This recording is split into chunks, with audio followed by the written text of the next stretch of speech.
so here we are. Right. So Clarinda, you called us all together here, and could you just take a second to say why you've called us together, what your intention for this is? Well, Gert was so pivotal for me finishing the play. As you know, I worked on it for a long time. I did a lot of interviews, and people refer to Gert as the mother of the quilt. Yeah. And so we're coming up on Mother's Day. And of course, our play is about the mothers. And there's been so many AIDS plays that have been written, great plays. And so why would I write another play? Because I had, I think, a special insight into this idea of the mothers. And that's what my focus was, and all the work that I did on the play was hearing the voices of these mothers, the ones who, did a good job with their sons and the ones who did not. And so I was having a real problem with that. And then Gert when I met Gert in Atlanta, where I had gone to do research, it kind of opened up that side of the world for me. So Gert, let's kind of go back and forth. I think that might be a good idea, Clarinda. Gert, how did you become involved with the quilt? What was the moment? Well, in 1986, when Cleve actually 1987 was when I began with the quilt. But in the early 80s, my friends were the first to die in San Francisco. And I was starting to really kind of flip out. I mean, I was working at Macy's in the theater then, and I needed to do something. And I couldn't go to the hospitals anymore. I was doing all that. And then I kind of overheard somebody at a party saying that Cleve Jones was doing something with some fabric. And this guy said, yeah, maybe you should call him. So I did. And he told me what size to make them all. And then 6 weeks later, I ended up going to the first meeting. But it was mainly just because I was really flipping out. My friends were, nobody wanted me to talk about them. Nobody wanted to deal with it. And I just, was just losing too many people. And so I was really angry, and I needed to find some people that was as angry as I was. And that's kind of why I started with it. And Clarinda, you want to talk a little bit about how you came to see the quilt or understand the quilt or know about the quilt? Well, I first learned about the quilt, when some of my friends were dying in the 80s, and as a way to heal, people were making these panels. And so I heard of it. I never saw it. I didn't see it on the mall in Washington, but I have seen pieces of it. And then of course, when I went to Atlanta into the quilt offices while it was in Atlanta, I saw several panels. They pulled some panels of some friends of mine, and I saw where Gert does her work with the sewing machine. And there was a day out here that I went to the Los Angeles School for the Deaf, because now it's organized around different groups and schools. So I went to the Los Angeles School for the Deaf and saw a lot of the quilt pieces that were made for deaf guys. And it's emotional. It's the memorial, it's the graves of these. Hard to make. They're not easy to make. I know. Have you made one? Pardon me? Just have you made one? I've made probably. She has. I've lost count. I probably made about 15. Yeah. Sometimes I remember them, but we'll see. Well, yeah. The one really important one to me, I actually drove to San Francisco, and I may have just handed it to you because it was so important to me. Yeah, I know so many people that have done that, but didn't want to put it in the hands of the U.S. Post and drove from Texas or anywhere around the country. Yeah.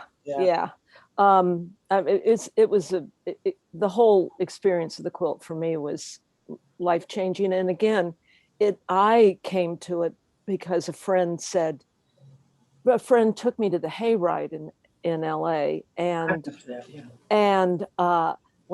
when I was walking out one night, someone handed me a flyer saying, "Come to Pauley Pavilion."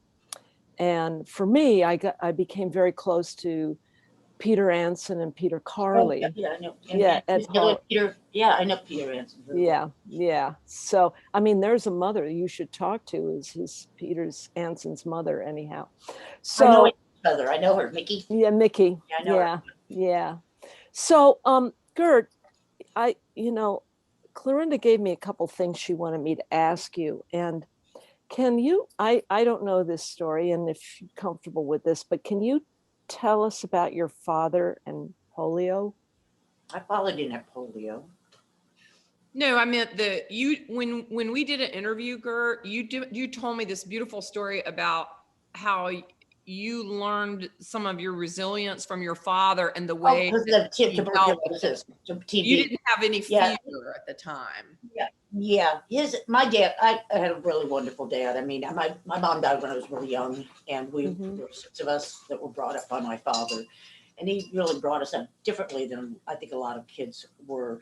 But I found out, I kept people about frequently throughout the years ask me how can you do this all the time? Doesn't it get to you and all that? I don't know. There's just something in me, but it kind of reminded me of my dad. I found out later after I started with the Names Project. My dad's sister, when he was in the army. He was in the army in Johannesburg, and my dad's sister got TB, and he ended up having to come home and leave the. He had fallen in love with this woman. It was not my mother, and he was mad in love with her. She had TB too, and he couldn't get her back with him, so he had to make a decision, and he left her. He said it was really horrible. He felt really bad about it. He couldn't talk to her because he had to help his family, and that's all there was to it. I mean, he had to come back home, and but I found later on, I've got it actually up here on the walls, a picture of him and that girl. Because I remember we came across that photograph, and he was just like, oh God, I haven't seen this photograph in so long. His whole tone just kind of changed. You could tell he was really ashamed about it, but he had done he had done what he had to do, and he had taken care so he came in and he worked. That's where he met my mother, was in the TB wards when he was taking care of his sister.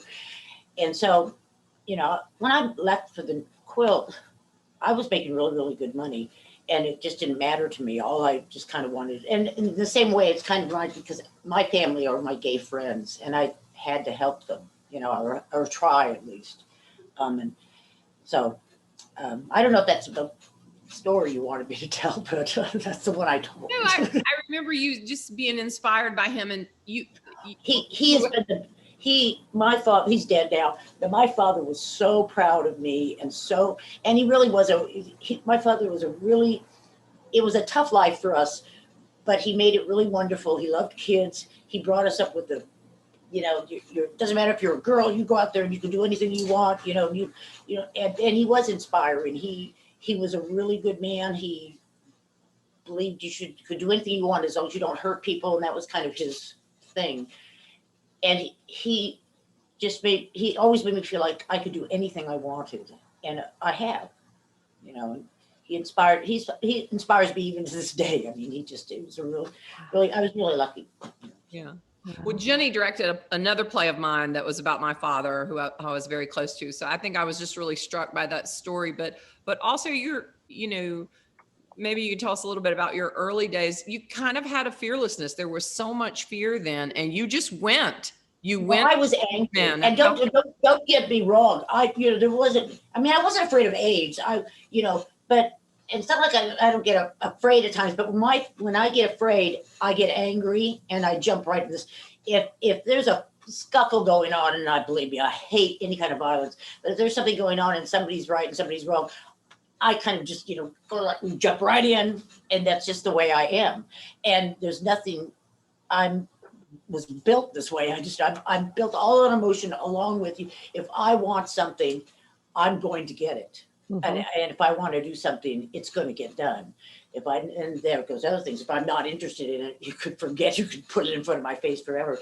But these were my friends. And my father, I think, brought me up to be a good person and brought me up to be a good friend. And these were my friends that were dying. And how could you turn your back on them? How could you not, so. But I remember my boyfriend, he was really afraid. He was he ended up leaving me, but he goes, because I would go to the hospitals when they just, it was called grid. They didn't know what it was. I'd go to the hospitals and visit people I didn't know even. And he goes, you shouldn't be touching them. Aren't you afraid? And I said, kind of looked at my wife, oh, you're afraid you're going to get it? And I just touched him. I said, there, you've got it. If you can get it that easy, we're all doomed, and I'd rather be going in and, touching somebody. I mean, if I was a mother, I'm not a mother. But I've watched a lot of mothers not be there for their sons. But I know how I feel about my friends. And if I was a mother, there is nothing you could do that I wouldn't wrap my arms around that kid. That's what you're supposed to do. That's what mothers do. But I've watched mothers turn their backs and I just have never, and I'm not, that's why they call me the mother of the quilt, I think, is because I feel like they're my boys, kind of. I call the quilt my boys. Well, you are a mother. You're a mother to all those panels. And as a panel maker, we all just had such trust that you would take care of it. I mean, that's I do. That's who you are. Everybody gets weird with it. And she's still doing that, and she's still taking care of it. Yeah. I know. I don't. I sometimes wonder how long I can keep this up, but I just love it so much. It really is. It comforts me in so many ways, and I don't know why other people get afraid of it, but I don't. I'd like before I go, to make sure that it gets a nice, safe home, that it doesn't have to worry about moving around anymore. Yeah. Mm-hmm. Do you think it'll ever go back to Washington? I think it would be. I don't know. It would take a lot for us to do that because it either makes or breaks us, kind of, and it's almost broken us a couple of times, and it's so big. I'm not saying it wouldn't, but it would take it would take a lot of corporations would have to help us this time before we've done it. So I'd like to think it would someday. It would fill up the whole entire mall though, and the ellipse now, but all of that would just be totally full. Right. Well, it is such an extraordinary, amazing piece of folk art that just captures a time that you can understand it so much more when you go there. Oh, absolutely. And you can hear all these numbers and all, but when you look at one of those panels, I mean, and it doesn't have to be that many of them. I mean, you feel what you felt, what I felt. That's what I kind of look at it like. It's almost more for the people that have left behind than it has been for the, it's what I thought of Roger Lyon, and then maybe somebody else thought something different. So there's more for him than, you could have more than one panel, but I still open to this day. I still open up. Sometimes I just burst into tears, and other times, I'll be laughing or whatever, and I'll call the panel maker and go, it's really beautiful, whatever. I still, and somebody said, God, after all these years, you'd think you'd be jaded by now. But I said, how do you get used to people hurting like that? You can't. I mean, I don't think. Yeah. A part of me, I kind of I like watching people cry. I think it's really healthy. So I think that's why I'm not as afraid of it. Sometimes as some people, that tears don't make me afraid. And so, I remember the night that I came to your place, Gert, yes. and when I walked in your door, and Lucy was kind of sick, and you had an entire wall that was covered with the pictures. That's right. It's up here now. Oh, okay. It's the other way. I could flip this around and show. Maybe at the end we'll flip it around and show it. Yeah, they're all up here. Oh, yeah, right. Well, over my radios, and there were all those. Yeah. Jenny, yeah. Jenny was talking about this feeling that you have when you saw the quilt, and I've seen, different displays of, 30 panels at a time or something. And then of course, some of the ones that you pulled for me in Atlanta that I saw of my friends. But when I walked into your house that night, and we had been playing kind of a phone tag to get this interview, and I saw all of your photos, and there were feathers and pieces of glitter, and it felt to me, I knew, I thought, I'm in a shrine. I'm kind of in a holy place. That's the way that I felt. And I, of course, I had been doing all these interviews with mothers, but no mother that had not shown up would talk to me. No mother. Some of the sisters, I got some aunties, but any mother who didn't come, who wasn't able to be there or chose not to be there, none of them would talk to me. So I felt like you opened a door for me. Oh, wow. As the mother of the quilt, I really feel like you allowed me to see that side that was, I was being shut out. I was only hearing one side of it. Well, that's nice. So I'm glad I could do that for you. Yeah. Yeah. I know people have walked into my apartment and just all of a sudden burst into tears and stuff when they said they, you know, but I really like my home, and I try to keep, even though I've got all the photographs, I try to keep the negative stuff out. So, you know, and so, because I like being here, I feel really comfortable here, you know, but many of my boys are here. That's what people, I mean, they kind of float around, follow me, I think. Right. They're looking out for you, Gert. Yes, well, I do. Hey, Clarinda, Huh? no, go ahead. I've lost my train of thought. Okay. You know, then you said they're looking out for me, and I believe that. I mean, when something goes on in my life, I summon them or whatever. But I feel like they have protected me at times. Yeah. And when it's Clarinda? really bad, I told somebody I can just take the quilt and wrap it around me anyway. Nothing will happen to me. So. Well, you talked to me when we were doing our, I mean, we had a lot of conversations, and then we talked on the phone, and you sent me some things which were so helpful. But I remember you talking about quilt magic, and you gave me a couple examples of things. Oh yeah. Yeah, quilt magic it still happens to this day. I mean, we termed it that because things that happen that don't, you know, you'd call them coincidences or whatever. But I think I told you the story. One of my favorite ones is the one in St. Louis when we were on the tour.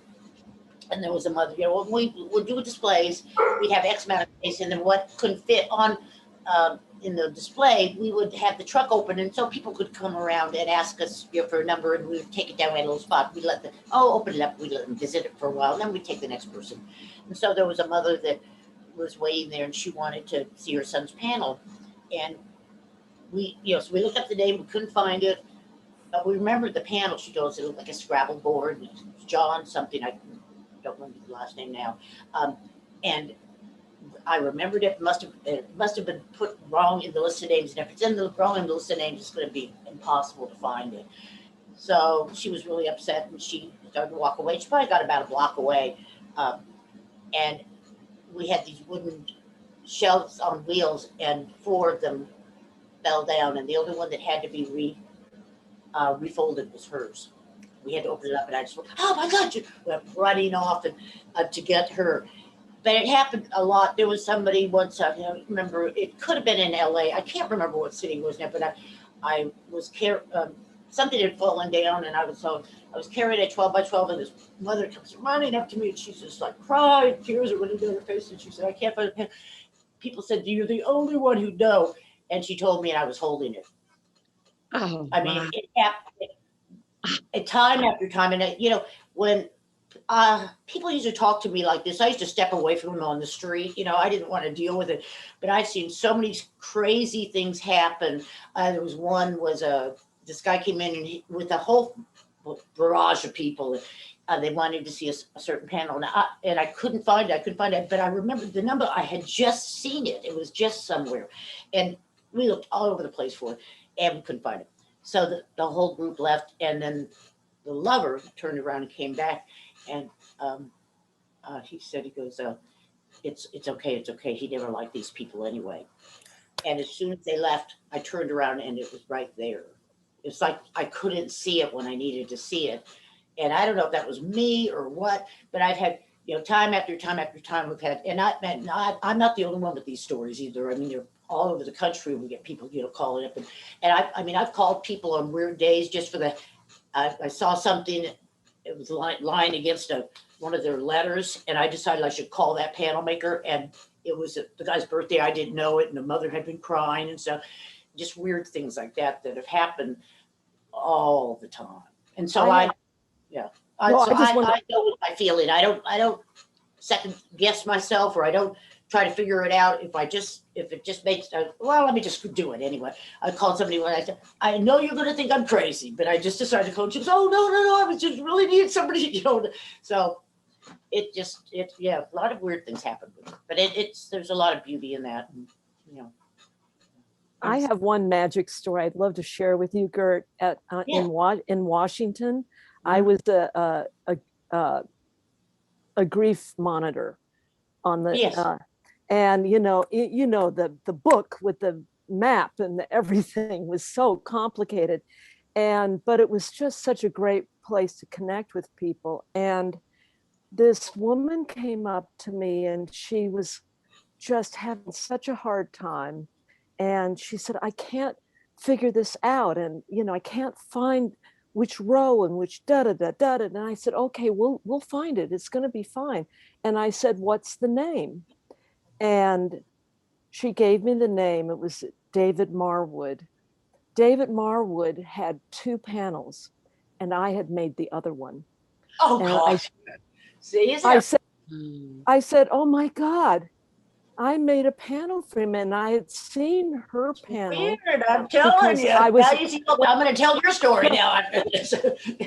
Wow. Oh no, there's so many. After my first year there, I thought this should be a film. The synchronicity and the kind of coming together of people around that quilt. I mean, it was we've just had quilt where people meet on the quilt. We've tried to organize things where people could, meet for certain panels and stuff like that. But I have met, a lot of people that I'm now really friendly with through the quilt by being there and looking at maybe, telling a story about a panel that maybe was theirs and stuff, just it's really kind of some incredible. Yeah. One of the sweetest stories, and it's not a quilt story, but I have to tell you anyway, because it just came into my mind, was a panel for Ted. This guy came in and he was really sick, and he was making this really blue panel with, it's kind of like this silhouette of his face, but in it, and it said Ted, so it was kind of in the painting of his face. That's what he was trying to do. And he would come in every few days and work on it, and then he didn't show up, and he didn't show up, and he didn't show up. This happens a lot, where they don't show up. And so myself, Scott, and Jack decided we were going to finish it for him. So we finished it. We got a picture of us all holding it up because we figured he died, And so then we went to Moscone. This was really early in the days. And so I'm walking through the quilt, and I see this guy sitting by that panel. And I just kind of oh God, this was so sad, and I start telling the story about how we finished it. And he turned around and looked at me, and his tears were rolling down his eyes. It was him, really thin. And he said to me, I knew it wasn't going to be here. It couldn't be here, but I had to come. And he goes, but you finished, it was just like, oh my, Oh, and wow. I'm sure he didn't last much longer after that. I'm sure he died, but I just remember calling Scott, don't catch your ass over here, because it was so sad, but so wonderful that I got to be a part of helping him do that. And then he got to see it, that he got yeah, to that he said, because I knew it couldn't be here. I couldn't finish it. I got really sick, but, and I said, well, we finished it, for you. It wasn't all that much to do to it, and we don't usually like doing that at all. We want it all to come from them, but we were just convinced he had died. And it happens quite frequently. I've finished quite a few panels in different times because of that. But that was a good story, even though I knew he wouldn't be around much longer. Yeah. I'm glad he could complete his life knowing it was there. Yeah. Would you feel comfortable talking about Scott, because he was just extraordinary? Scott Lago was he was one of the first volunteers. And he went the first 1987. He worked in Neiman Marcus, and he was from Atlanta.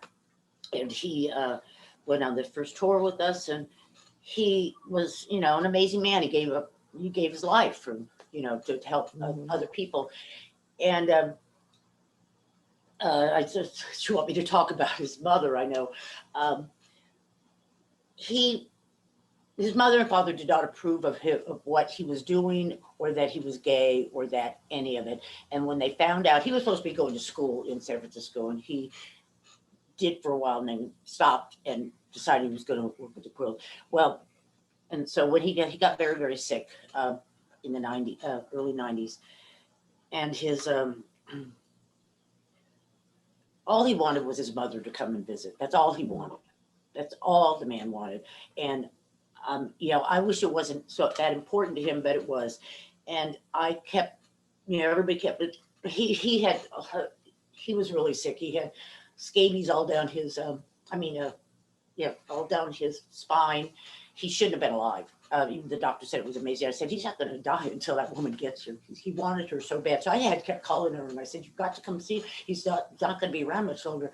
And they had, anyway, she finally made it when he couldn't talk anymore. He was so sick, and he could barely speak. And he was laying in bed, and a little tear kind of went down his face. And, she finally showed up. It was shameful. I can't believe she waited so long. And I hated her. I did. I used to go to the clubs with him. I would hear him always, loving on his mother or how important it was for her both his parents to love them. Anyway, prior to Scott's death, he had gotten a letter from his family disowning him, his mother and his father. It was a horrible letter. It was from his father, written in his father's handwriting, and then his mother wrote something, a little small paragraph at the end, and just acknowledging that she agreed with everything, and that they wanted nothing to do with him. He gave it to me. I don't know why. It's just weird. Well, he goes, I don't know why. I'm just going to give this to you. This was when he was well, and I had it, and I kind of put it away. Never really didn't think about it. Then when he died, and I didn't really think about it then either. But all of a sudden, I got an envelope from his mother, his family, and this is a family who wanted nothing to do with him, didn't want anything to do with the quilt.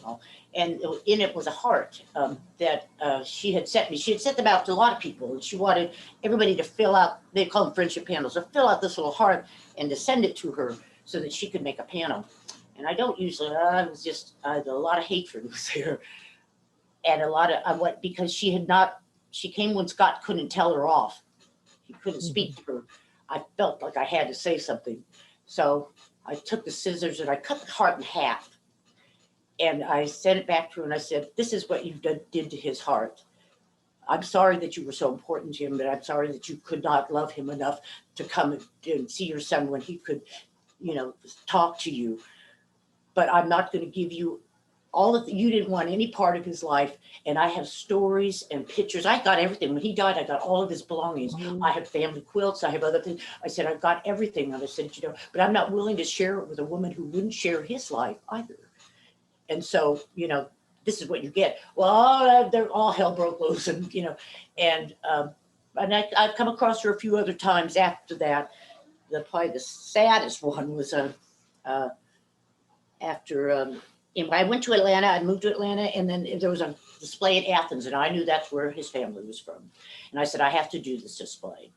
I went, and she was there, and she said, and all her friends were there, and she knew who I was, and she was semi-friendly to me. And I'm sitting back, anyway, they're having some kind of display activity. She's sitting in front of me, and I'm sitting about 4 rows behind her, and I could almost feel Scott pushing me. Be nice to her, say something to her, don't, give her another chance. And so I went up and I kind of kneeled beside her, and I said, I know we've had some rocky times. I said, but I have some family quilts of yours and some photos I think you would really like. The only thing I ask is that you come down and get them at the Names Project. And she never showed up. No. These are things I know she wanted. I know. I still have them on display. And that's all. Just step foot in it. And she told all of her friends, a bunch of her friends during this display came up to me and said, why are you so mean to her? And I was like, I said, and then they said, oh, well, that was all her husband. I said, no, she's lying to you guys. I said, I didn't want to bring anything up here. I'm not here to, but I just I wanted her to know when I said the heart, I put the copy of her letter in it with the heart. So they knew that it wouldn't die, that his story did not die with him, and that I knew what I was talking about. Mm-hmm. And that's and people told me to be careful, and I said, no, I feel that this is the reason he gave it to me. He gave it to me, and that's all I did. I know what everything you did, so don't tell me you didn't. I'm not and so that was, you know, but she never showed up that day. I just went, how, you know, oh my God, you know, he's not even important enough to drive, you know, over, it wasn't after, it's like an hour away or something like that. So, and I've seen her one other time, but she, you know, I don't understand mothers like that, because like I said, there's nothing that would stop me from if I had a kid and they told me I would absolutely die, I know I would put my arms around my child and let them die peacefully, you know, and with my arms around them. I wouldn't care that I was going to die. And that may be asking too much, but I don't think so, you know. Well, I don't think so. I don't think so either. And so, Jenny, you can see that I'm a mother of 2 sons. And so when I'm hearing these stories and I'm doing these interviews, I mean, the character of Chris is largely based on all of this that Gert, you know. So We had several bad, with really me, horrible parents, and then some just incredible ones, but they were really, you had to pick. I'd find them once in a while. And this was a late, you know, early or mid 80s. It got a little bit better. But I just don't get, yeah, I guess I just don't get it. And anyway. well, I wouldn't say that you don't get it. I would say that, you know, your reaction was you know, the right and emotionally connected reaction. As a mom, I cannot imagine being cut off from my child if Right. my child was in the hospital bed and they said, you know, I mean, you guys don't know this, but my mom just died on Easter. And, you know, so I'm 3,000 miles away from her. I'd been calling hospice. I said, is it time for me to come? Because usually they know, the hospice people. Yeah. And I kept saying, should I come? And they said, it's not time yet. It's not time yet. And then suddenly it was, and I was here in California and I got this call and it was like a stopwatch over my head. And I thought, how can I connect to her? And she was a storyteller. And so I went and I got them to do FaceTime and I told her a story really softly, like you would talk to a child, because I thought, I only have 30 minutes because the older nurse said, honey, she'll be gone in 30 minutes. Right. But I have to connect to her. This is my mother. I have to connect to her. So, I mean, I can only imagine if it was my children, nothing would keep me from being there. Oh yeah. My mother died when I was a little girl at 9. And I remember I had a horrible fight with my mother that day. And she died of an aneurysm. So we didn't know. She was 38. We didn't know. She just keeled over and died. That was it. But I told her I hated her or something like that. I hate you, you know, blah, blah. And so my father and my mother had a really wonderful relationship until I was 9. He took her out to dinner all the time, you know, all this, and took her dancing. Well, they went out dancing and to dinner that night. And when we came, and they had their own apartment downstairs, my father had built for my mother. So they had a separate place and we weren't allowed down there. But my mother, I stayed up. I wanted to apologize to my mom. So I was sitting at my window, I was trying to think of an excuse, and I was going like this to my button and it fell off and I went, oh. So I took all the buttons off my pajamas and I had them in my hand. My mother and father came home. They came home at night. My father made it really clear this was his wife and we were you know, we didn't come downstairs after, you know, a certain time. But I had to talk to her. I didn't know she was going to die that night. I had to talk to her and apologize. So I remember going past my father. My father's a big man, you know, and he goes, Gert McMullin, you go back upstairs. I went, Daddy, I can't. I ran past, and my mom sat me down. She sewed them all back on, and I said, Mom, you know, I love you. You know, I said I lied. I ripped my buttons off. And she goes, I know. And I said, well, I just wanted to tell you I love you. She said, okay. She went to bed, and she died of an aneurysm about a half hour later. Wow.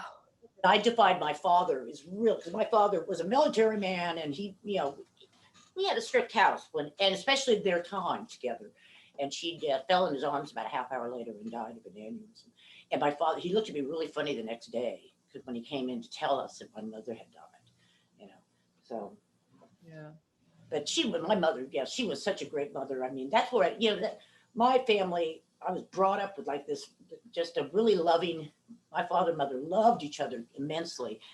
And that's the way I was brought up, that when you know, and you loved your kids and you did everything for them, because he did everything for all of us. I mean, really did.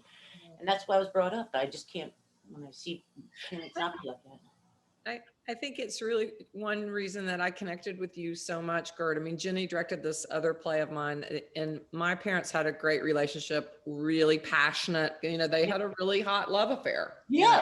Yeah. And we called her after he died, the Widow Ross. And it's almost like she just said, no more men. I've had my man. We could hear my parents. We had a big house, and there was I grew up with hearing them making love downstairs, and through the heater you'd hear it. So when he remarried, oh, you loved it. He remarried.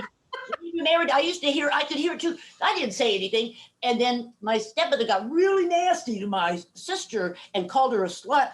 And I turned around because they weren't married yet. My stepmother. I said, "That's a lot of fancy talk coming from somebody who's been sleeping with my father downstairs." And she goes, "Oh, we didn't do that." I said, "Honey, I've been listening through the heater since I was 7 years old." Okay?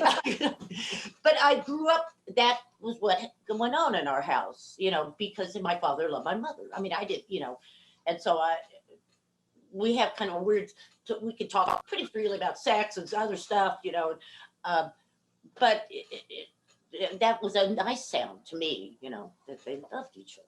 Yeah. Mm-hmm. So anyway, but yeah. Yeah. Well, and it probably translated into your idea that you know, I know one of my mom's things was there is no bad love. No bad love.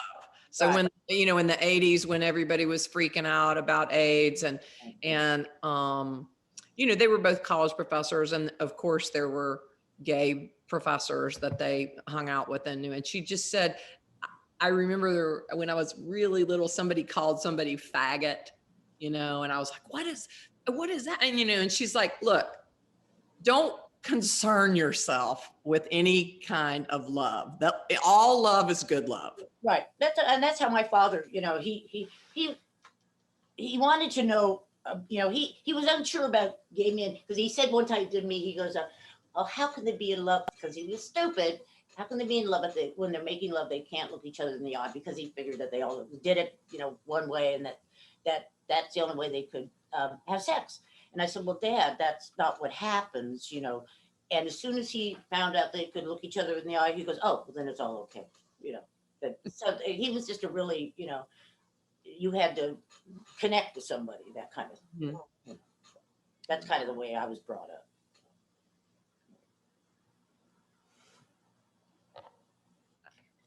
Absolutely. Well, Jenny, did you have any other You know, I think we kind of have covered everything that, you know, we talked about, but can I ask Gert one question? Because I would love to hear your take on a rainfold in Emergency rainfold?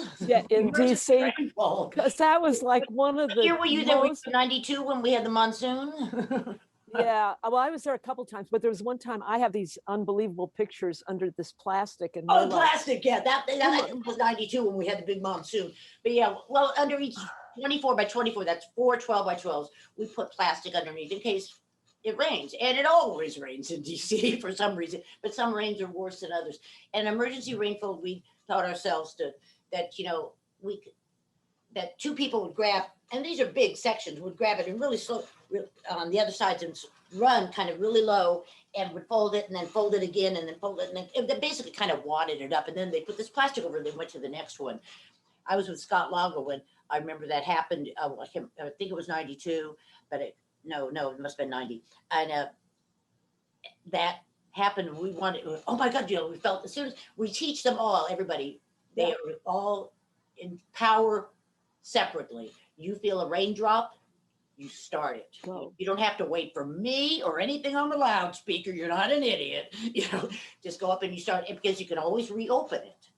And we just want to protect it. But I remember Scott Longo and I think we folded one and we were fast and turned around. And that's the only thing we do totally perfect. It was all up. It was that fast. I think 45 seconds and the whole quilt was up. And it took days to put it down, you know. Right. And it's really kind of amazing. But then we opened it up sometimes. I remember in 88 when that happened, and then President Bush, he can fly and, you know, takes his helicopter, and he doesn't want to see the quilt, so he decides he's going to leave. And you hear Cleve runs up and gets on the microphone and goes, open it up. And everybody, as he's going past, all the volunteers are manically, as fast as they were folding it, opening it up as he flies over. but the raid, it's an ingenious idea. It, but it is crazy. It's amazing how fast they can, those volunteers. I just remember everybody cheering, I mean, it was like It's pouring rain. It's And we're under, that was a monsoon. It was coming up. I said it was blackest cloud I'd ever seen. And I had already I went and I picked up with all the new panels before that. I knew it was coming.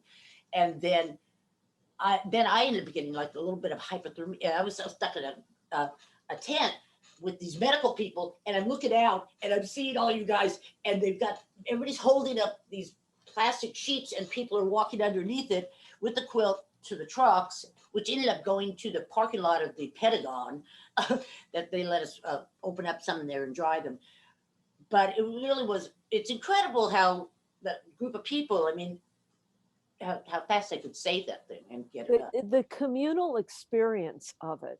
It is very, and then you have to look, the people that were in charge that year, they really wanted to try to take too much control. There was some new management. And it isn't about that. It's like when I chose somebody how to do an unfolding thing, you can't mess it up. Okay. As long as you're not taking mud and slinging it on it, you're not, if you do it with love, it may not be done, all choreographed perfectly. Get what you need to get out of it. Don't let us mess it up for you. You unfold it. I mean, I had somebody, you have X amount of folders. There was a woman crying off to the side, and I just kind of went, come on over here, and I let her unfold with me, It was an extra person, maybe whoever choreographed it may not have thought it was, liquid, but she needed to be there, So I, she said, oh, that was, I guess we were opening her son's panel or something like that. And she was just, I said, well, so, but that's, that unbreakable thing was pretty, Yeah. We had some great stories, but that year it was a monsoon. It was horrible. Yeah, I have pictures of that, Clarinda. I'll show you of us. Yeah, I had 13 of them in my room that night. All Oh my hung God. because somebody had to come in. And Joey came in, and he knocks on the door, and he couldn't see. I said, not a word. Just there's a little tent area. You can go right over to your bed and go to bed. Because I was trying them out. Oh my God. I know Jenny has a lot of photo albums at her house of the quilt and of our friends that have passed away that she shared with me. But Gert, before we go, can you turn around and can you share your wall with us? Yes, I. Because we want to see Gert plug this in. On the mother of the quilt and all. Can you see it?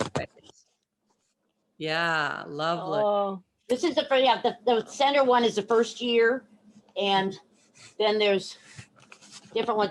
This one here is the inspiration of the quilt, the night it was inspired.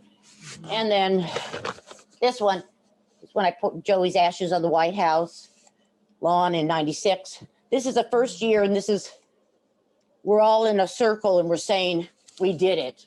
And that's Cleve and Mike, and I'm around on the other side. There was about 40 of us, and we're so proud of ourselves. But that's the first year. And then there's on the meet, Cleve and the tour. I have more too to go over here. There's a lot more. They're all over the place. So yeah, this is actually drawing somebody did for me. It's in pencil. But everything I do is kind of revolved around the quilt. So wait, I want to show you one other photograph here. This is see this one? This is the first year too. See this one? Mm-hmm. Isn't that beautiful? The way this. And my other favorite picture there's Scott Lago. Yeah. My other favorite picture, the one that's not about the quilt, that's my mother up there over my bed as a beauty queen. My mother used to sew, and she used to really sew really well. When she died, I didn't like being poor. My mother made a lot of the money in the house, and my father made good money too, but everything kind of changed. And so I took her sewing machine. I taught myself how to sew. So I never had any kind of formal lessons, but by the time I was in high school, I was making suits and other such things and trying to make money so that I could buy nice clothes and make them, because I didn't like having to wear the same thing all the time. And then, like I said, and then I kind of taught myself how to do a lot of things, but I believe that I was teaching myself, I was getting myself ready for the quilt or something. But I always made the way I sewed is, that's how I make presents. I didn't buy presents, I would make them. Quilts, all kinds of stuff. And I'm kind of still doing the same thing. I made them for my friends then, and then when they died, I made them for them too. I really enjoy sewing. I told people I used to be a really good sewer. This has been the hardest, most difficult sewing to do, only because it breaks all the rules, and every rule you ever put down, it's going to break it. And it's somebody said, they go, when we repair it, it has to look like we've never been there. So I can't put my sewing skills into it. I have to look at it and go, okay, this is sewn funky, and so I repair it funky because we want it to reflect that person. Right. And so anytime that I've ever tried to hire a profession, any kind of person who's had any kind of experience, it's never worked out, because a sewer, well, this isn't 3x6. Well, how are you going to put this air conditioning vent on? How are you going to do this? And their mind doesn't work that way. So I have to get somebody who doesn't know what they're doing, and I have to train them so that they're a bad sewer now. It isn't kind of, you have to take your ego totally out of it. And that's a hard thing to do, because I got a big old ego.